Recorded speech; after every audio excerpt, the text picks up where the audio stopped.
Hi, my name is Alice and welcome back to my syntax course. So I haven't done a syntax course for a while now because turns out I'm not going to live with Bob as I had planned. But I decided not to be selfish and to still continue with this course. Why? Because I want to give you guys a set of rules on how to write a contract.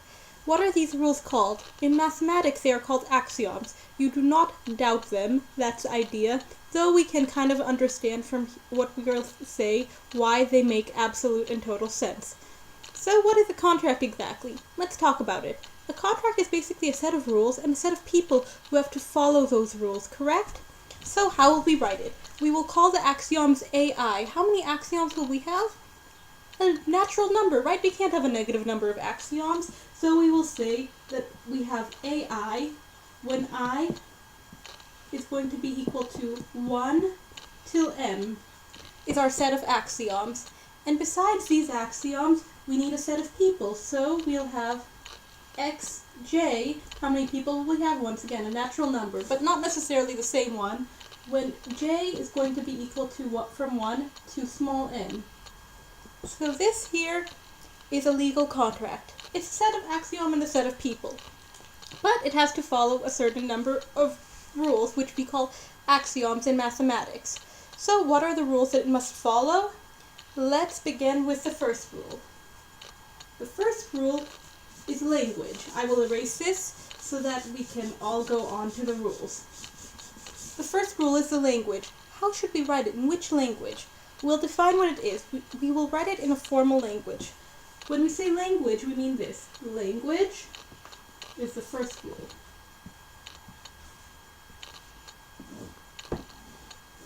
What do we mean? We mean that exists some sort of S, which is a set. When we say that it's just a random thing like this and we don't say what S is in, then it's usually just a general set, such that exists sigma as a subset of S star. Now I will write below here what exactly is S star. S star is equal to the union of n of the natural n's of s to the nth power, which is exactly like saying union n in n of s times s, all of this n times. I'm so used to writing this in Hebrew that I almost wrote times in Hebrew pamim, but whatever. So we kind of understood what that is. I will erase this so it will be simpler. And exists some sort of sigma, which is a subset of S star, which is a set of all of the vectors with all the coordinates are from S, such that, what will we require? I will move this over here. Every one of these axioms will be written in this language, sigma. For all I in 1 till m, we want the axiom to be written in the sigma language. AI is going to be in sigma.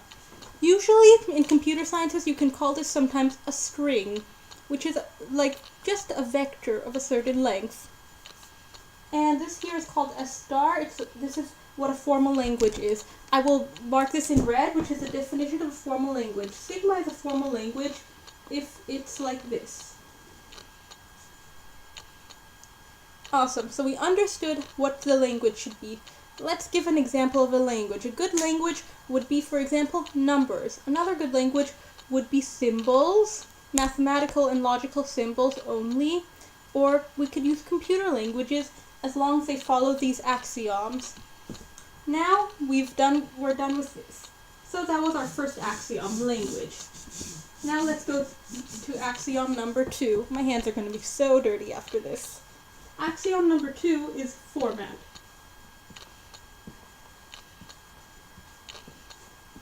What do we want in the format? In the format, in order to limit ambiguity as much as possible and to have as much clarity as possible, we want there to only be logical and mathematical symbols and as few words as possible. So, what do we want? We want 1.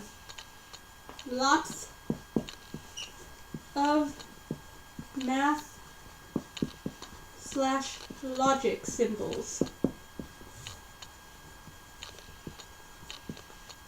Now these aren't quite enough, correct? Because we also want our if loops that we love so much, and that's already part of computer code, which, as you guys all know, I am kind of a fan of C++. So now, if slash while slash for loops.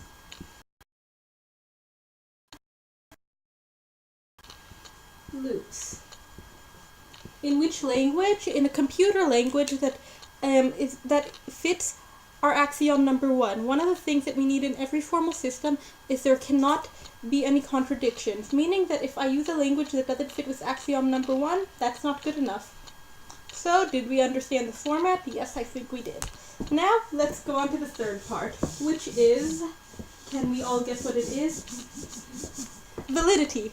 What does validity mean? Validity is basically one of my favorite things. It has to be well defined. What does well defined mean? It means that if there's another language in which we can write all of these axioms, then there has to be an isomorphism between our current language to our new language that moves the set of axioms in our current language to the set of axioms in our new language in a one-to-one manner. So let's write what this means. Validity. Validity.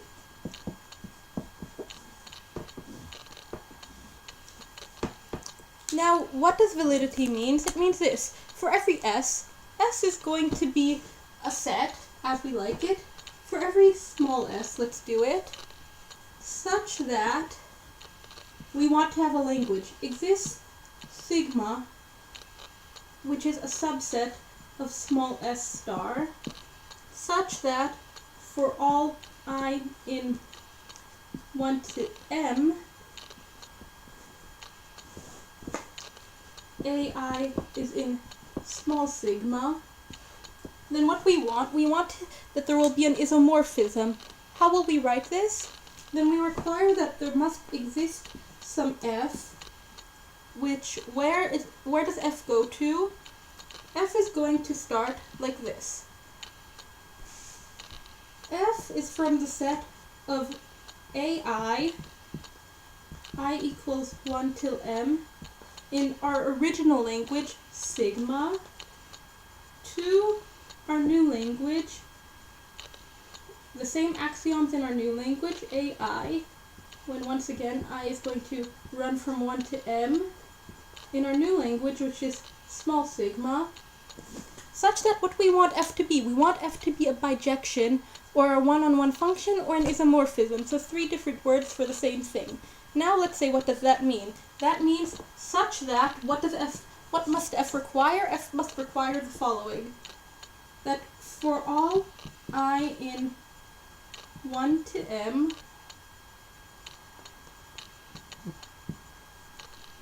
there must exist one and only j in 1 till m, such that f of ai according to f of aj, f of ai, let's do it like this, f of ai according to sigma is equal to, that's big sigma there, is equal to aj according to small sigma. Other way around with the indices, f of aj according to small sigma, big sigma is equal to f of ai according to small sigma. So yes, we've got it here. What does this mean? This means that for every single I that we want from 1 to m, you can only find one j such that f of aj according to our original language is equal to ai according to our new language. So this is something slightly more complicated. This just means that there is only one translation for everything that we want. For every axiom, you can only have one translation, which is one reason why the English language is not a very good language, nor is the Hebrew language or any other formal language, a very good way to express legal contracts, because obviously translation is not a one-to-one thing in natural languages. It's only a one-to-one in formal languages. So, have we got that down? I hope we do. Because now I'm going to go to another part that I really, really like. As I said earlier, these axioms do not have to be proven. Well, that's not quite the case. They have to be proven. Because let's pretend that we have a legal contract in which one of the axioms is totally ridiculous. Like if I had a legal contract with one of my tenants or something, that the legal contract said that they would have to, I don't know what, clean the floor every 5 minutes. It's stupid and ridiculous and makes no sense. So we want our axioms to make sense. In order for them to make sense, we have our fourth axiom, which is the proof axiom.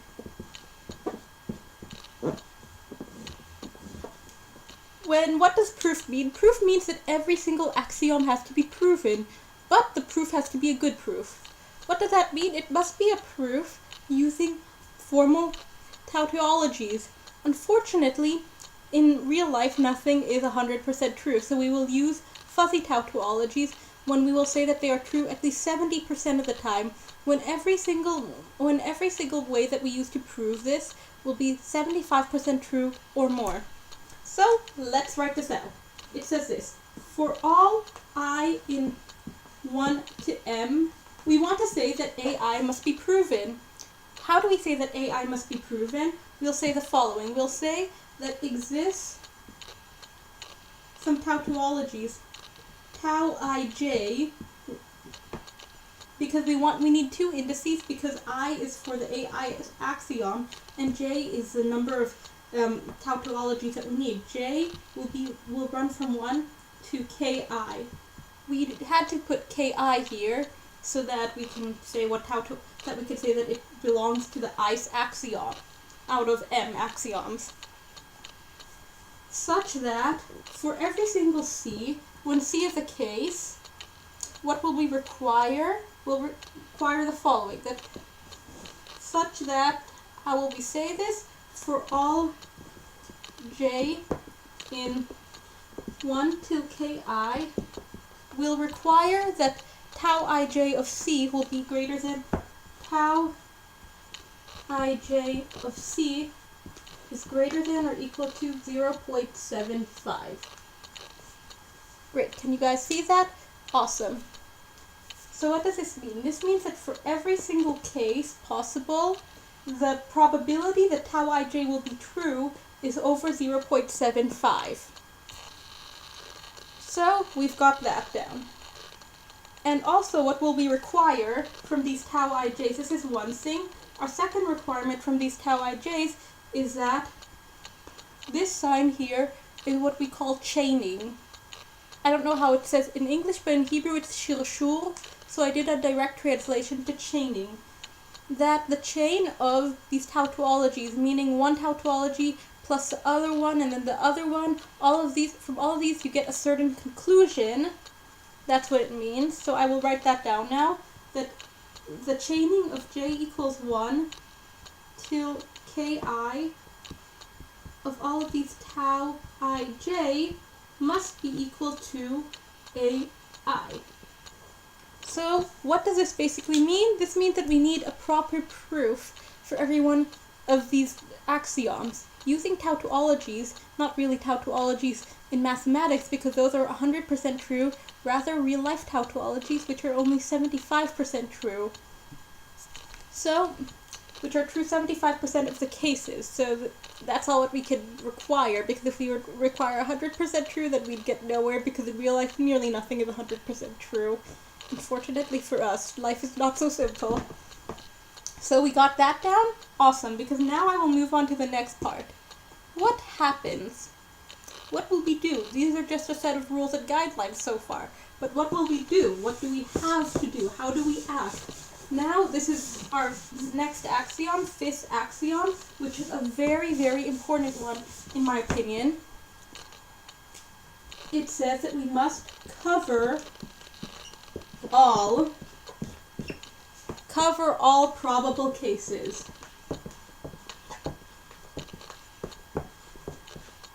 But is that enough? No. Our fifth axiom goes on to another part. And we must give an algorithm of action, meaning how do we act in these type of cases? Gives algorithm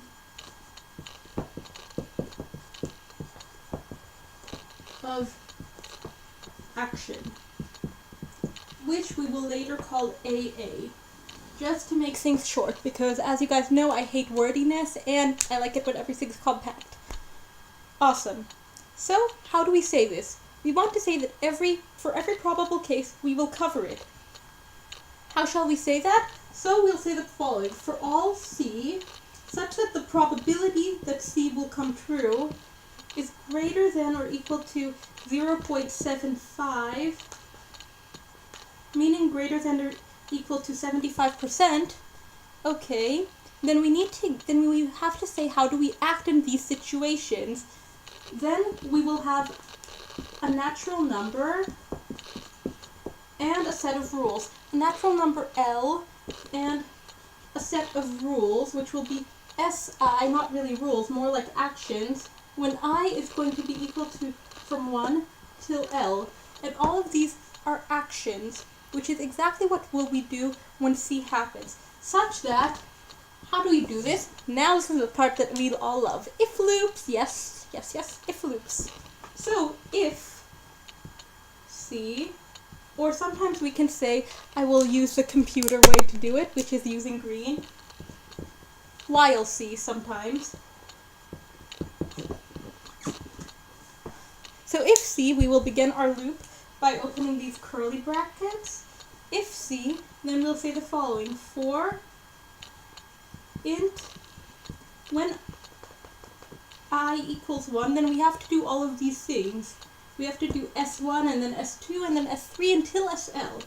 For int I equals 1, I stops at L, is less than or equal to L, and now we'll say I++, meaning first we do I equals 1, then we do I equals 2, and so on and so forth. This is proper C++ coding here. Then we have to do SI, and then we finish this loop here, and we're done here. So this is what we have to do. It gives us an algorithm of action. You say exactly for every single probable case, meaning that the probability that it will come true is over 75%, then we have a set of actions that we have to do, and we have to do them in a certain order. Awesome. So we got that down, because now we are going to our last axiom, which is a slightly technical one, but a very, very important one. What happens if suddenly some of these rules are no longer relevant? How do we know if they're no longer relevant? And how often do we update our contract? So I will erase this to talk about our next axiom, which is update time and frequency.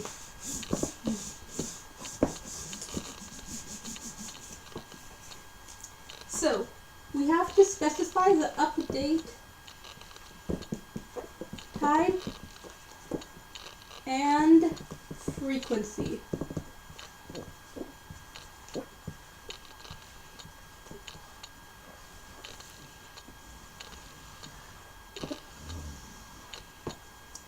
So what we do, we have two cases in which we have to update the contract. One case is when we haven't updated it for a while. We'll describe exactly when.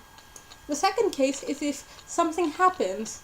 Like, let's say, for example, if I had a roommate and she had a boyfriend, so I would say, I don't know what, she could bring him over to sleep once a week, but then suddenly they broke up.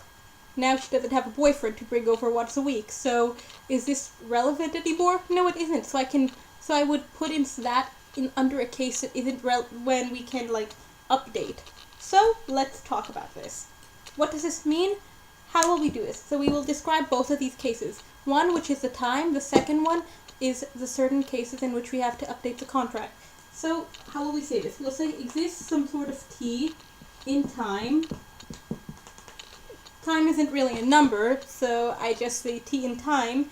And also exists a number of cases, ai, when I runs from 1 till n, such that what will we require in every single case, so we'll do the following. For every case in which AI of C is equal to 1, that means in which AI happens. AI is a case, it's something binary. It's either happens or it doesn't happen. Like my roommate broke up with her boyfriend or she didn't. There's no other case, right? Such that for all C and such that exists, such that we have some I between 1 to n, to big N, such that AI of C is equal to 1, then what will we do? Now comes the part we all love, if loops. Sorry, I am singing too much. So we'll do the following. We'll go over this. Not really an if loop, a for loop. We also love those. For all cases C, what will we do? For, now we'll say this. We have two loops in here.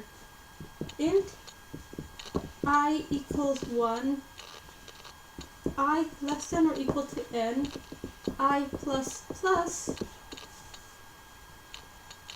Now we'll have an if loop within the for loop, which is within the for loop. Awesome, right? If AI of C is equal to 1, then what will we say? Contract will be updated. Awesome. Now we'll have, so now we finished this loop here, so I have to close it. But I haven't finished this loop yet, because then there's another thing. For, now we have to do another thing about the time. For, let's say the following. We need to update it every t time, right? So how will we do this? How can we say that we have to update this once every t time? We'll say the following. We'll require that the contract will be updated every t time by saying for x in t, if the contract will be for every t in time, if the contract hit is updated at time t, then it must be updated at time small t plus big T, when small t is our original time. For t in time, this is pseudocode now. In C++ we don't really say t in time, but yeah, we have to describe exactly what's time, but I don't really have the energy to do that right now because it's a long thing. For t in time, if contract at time t is updated, is going to be updated. I need to lift this. Then we'll require that contract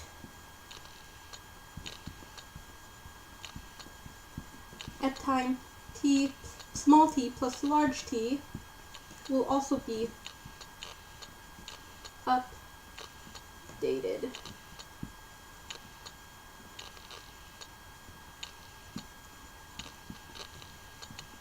And we have to do these little guys, correct? Because that's proper C++ syntax. So now we've got it here. You can see here exactly all these axioms. So this is what it means. We have to update the contract at certain times and when certain things happen, when certain cases happen. So for summary, these are all of our 6 axioms. I will write down all of the 6 axioms, only their titles, because the mathematical definition is sort of long, but I hope that you guys remembered them, and I hope that you guys wrote them down, because there will be a test eventually, and hopefully governments and offices and lawyers and everyone will take on these axioms on how to write a proper contract. My hands are going to be so dirty from this video. Too bad I forgot my tissue. So, these are the axioms. Axioms of contracts.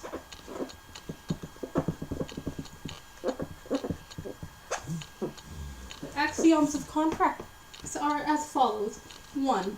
Language must be formal. So I will write formal.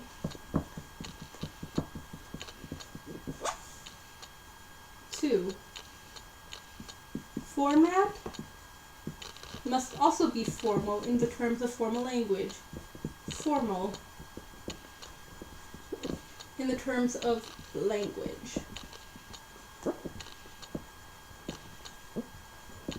Awesome. Now next. 3.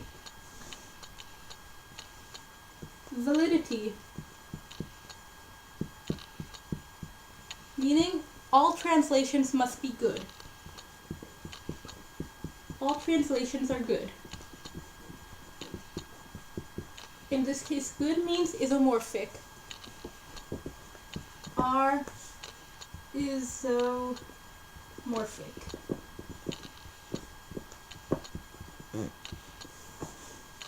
4. Proof also must be formal. 5. What else have we got? Covers all probable cases. And algorithm of action. Probable cases. Probable cases plus algorithm of action, which, as I said, I call AA because I like shorthands. And 6. Update time. Update time and frequency plus frequency.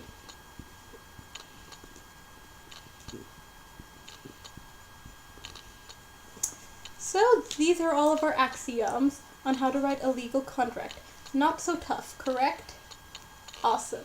So I hope I'll catch you guys next time when I'll talk about some other axioms, such as good definitions and how to write a good definition.